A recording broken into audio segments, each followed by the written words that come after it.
Bonjour Internet.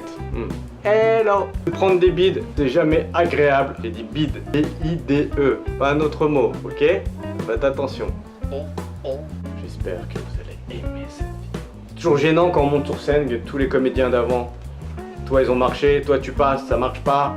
Tu pars de la scène, ça remarche, c'est gênant, c'est très gênant. Mais ça peut arriver. On s'habitue sur les scènes ouvertes à jouer devant très peu de monde, 5, 10, 15, 20 personnes.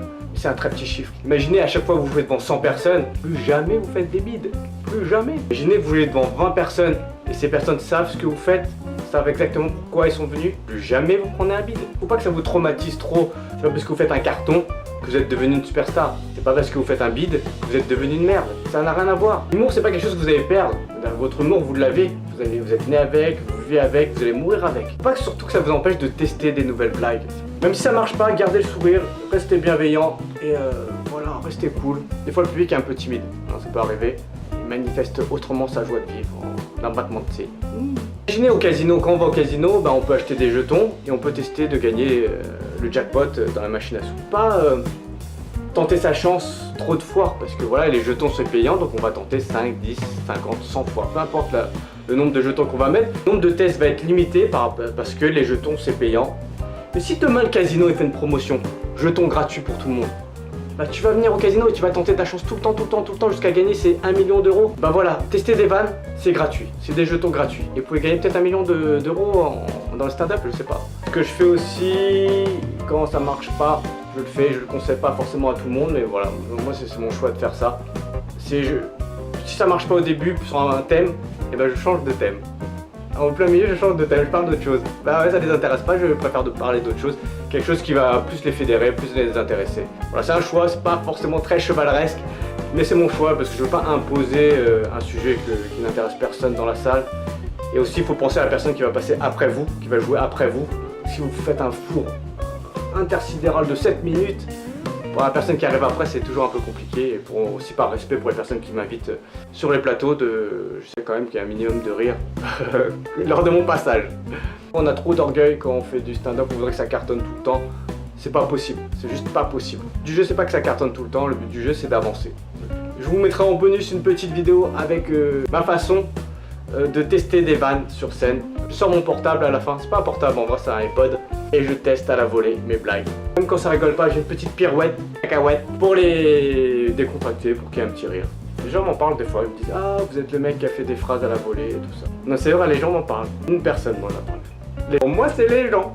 À une époque, je jouais au théâtre Edgar, quand il y avait 2 salles à l'époque encore.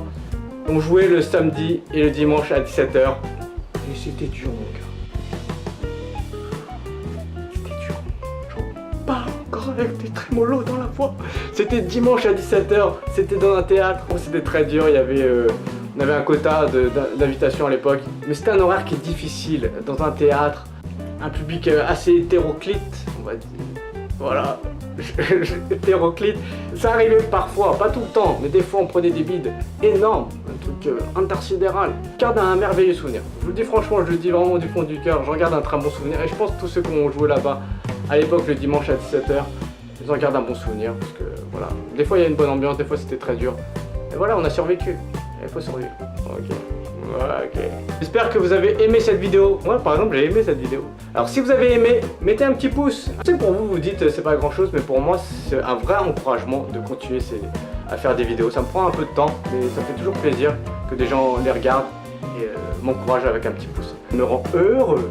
N'hésitez surtout pas à vous abonner à ma chaîne YouTube. Vous allez recevoir les vidéos en exclusivité mondiale. Oh le mec, truc de ouf. Directement sur votre page d'accueil YouTube et ça c'est extraordinaire. Allez, abonne-toi à ma chaîne YouTube, s'il te plaît. Allez, vas-y, fais-le.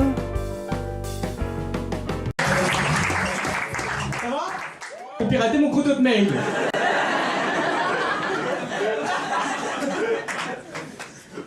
D'accord, les gens veulent applaudir, après ils regrettent. Non, c'est pas grave, j'ai le droit de regarder. Vraiment, c'est des blagues en vrac. J'ai un enfant, mais j'ai divorcé il y a 2 ans, 2 ans et demi. Et le problème, c'est que j'ai une semaine sur 2, c'est pas un problème, mais sauf que t'as pas tous les automatismes. L'autre fois, j'ai oublié de mettre le goûter dans son sac. Et je me sentais comme une merde. Tu sais, c'est idiot parce que le goûter c'est à 4h, je vais chercher à 5h30, c'est pas si grave. Mais dans ma tête, J'ai l'impression que je vais le retrouver comme après Koh Lanta. Tu sais, avec une grande barbe en guenille, qui va me dire t'inquiète papa, j'ai trouvé du manioc dans le cours de récré. Sexualité entre 60 et 120 ans. Et je pense que ça sera toujours le même problème, tu sais, les mêmes discussions. Oh Gérard, tu dors toujours après l'amour. Tu dors ou t'es mort? Oui, il n'y aurait pas de défibrillateur pour les sextoys pour le... C'est une idée, moi j'ai des idées mais... Tout n'est pas exploitable, tout n'est pas exploitable. Merci. Je vais finir sur une dernière blague, vraiment très vite, hyper vite. J'étais pas mal à la Défense, vous voyez, c'est des grandes tours, il y a pas mal de gens, des salariés qui vont en bas de la tour et ils vont fumer. Ils font un truc bizarre, ils fument mais ils s'éloignent pas trop de l'entrée, tu vois, comme s'il y avait une frontière, ils vont jusqu'à la frontière de l'immeuble. On dirait qu'ils font un remake du Roi Lion, tu sais, genre quelqu'un va lui dire « Non Mufasa, ne va pas si loin, ne va pas là-bas, c'est interdit, Simba veut pas que tu ailles là-bas. Tu sais, là-bas c'est une terre inconnue qu'on appelle la rue piétonne du centre-ville. » J'aurais dû m'arrêter avant.